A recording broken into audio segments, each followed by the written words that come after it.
સ્વાગત છે તમારું આપણા નાનકડા વ્લોગમાં। તો આજે આપણે ગાંઠિયા ડુંગળી અને બટેટાનું શાક બનાવવાનું છે।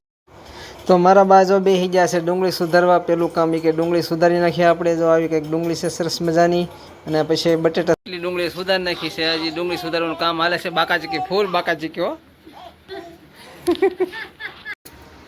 ડુંગળી કપાઈ ગઈ છે ને એને ભેગા બટેટા મારા બાકે ભેગા બટેટા કાપી નાખવાના, પછી ધોઈ નાખવાના। જો ભેગા બટેટા કાપવાનું શરૂ થઈ ગયું છે।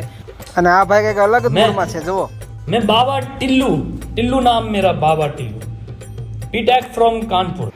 અને આ બેન બધી બંગડી ભેગી કરીને બેસી ગયા છે। હવે વેસવા જતા લાગે, આજ તો વેસી જ નાખશે। એટલે આ તો વેસવાનું બદલે ખાવાનું શરૂ કરી દીધું। ઓહો હો હો। હા ભાઈ પૂછવા આવ્યા કે ડુંગળી બટેટાનું શાક ચડી ગયું છે। મેં કીધું ઊભો રહેતો તું। અને આ ભાઈ હવે થાકીને ગળી ગયા છે ઘોડિયામાં। જો ઘોડિયું તોડવાનું કોઈ કરતા લાગે, કેટલી મહેનત કરે। જો જો અને સમીરભાઈ ને કોઈ રાખવાળું નહોતું, એટલે સમીરભાઈ ઘરમાં એકલા એકલા ટી શર્ટ સૂહે છે। જો ભૂખા છા લાગે। अगर हम करें तो करें क्या, बोले तो बोले क्या। અને મારા ભાઈ જો તપેલીમાં નાખી દીધું છે તેલ, ને હવે તેલ નાખીને આપણે થોડી વાર ગરમ થવા દેવાનું છે। પછી હવે જો એમાં ડુંગળી ને એવું નાખી દેવાનું છે। હવે નાખી દીધું છે ડુંગળી બટેટા બે મિક્સ કાપેલા હતા, એમાં નાખી દેવાના છે। જો આ રીતે હવે સીબું ઢાંકીને થોડી વાર કકડવા દેવાની છે, હલાવીને આ રીતે। તો ડુંગળી હવે આપણે કકડી ગઈ એટલે આપણે એમાં નાખી દીધું હળદર, અને પછી નાખી દેવાનું છે મરચું। તમે જેટલું ખાતા હોય તીખું એટલું મરચું નાખી દેવાનું। અમે તો એટલું ખાઈએ એટલે એટલું નાખ્યું। હવે એમાં હલાવી નાખવાનું છે થોડી વાર, અને પછી એને પાછું હવે એમાં પાણી એડ કરી નાખશું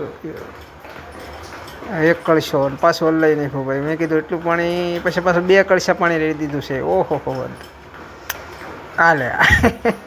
હવે એમાં થોડુંક નાખી દેવાનું છે સ્વાદ અનુસાર મીઠું, અને પછી એને થોડી વાર ઢાંકી દેવાનું છે। પછી એને સડવા દેવાનું છે। એટલે હવે થોડી વાર સડવા દઈને હવે એમાં નાખી દેવાના છે આપણે ગાંઠિયા। જો ગાંઠિયા આ રીતે નાખી દીધા છે। હવે ગાંઠિયાને હલાવાય નહીં, ઉપર ઉપર ભભરાઈ દીધા છે।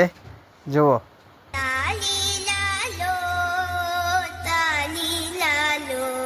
અને કાજલે જો સરસ મજાના દેશી ચૂલા ઉપર સરસ રોટલા બનાવી નાખ્યા છે।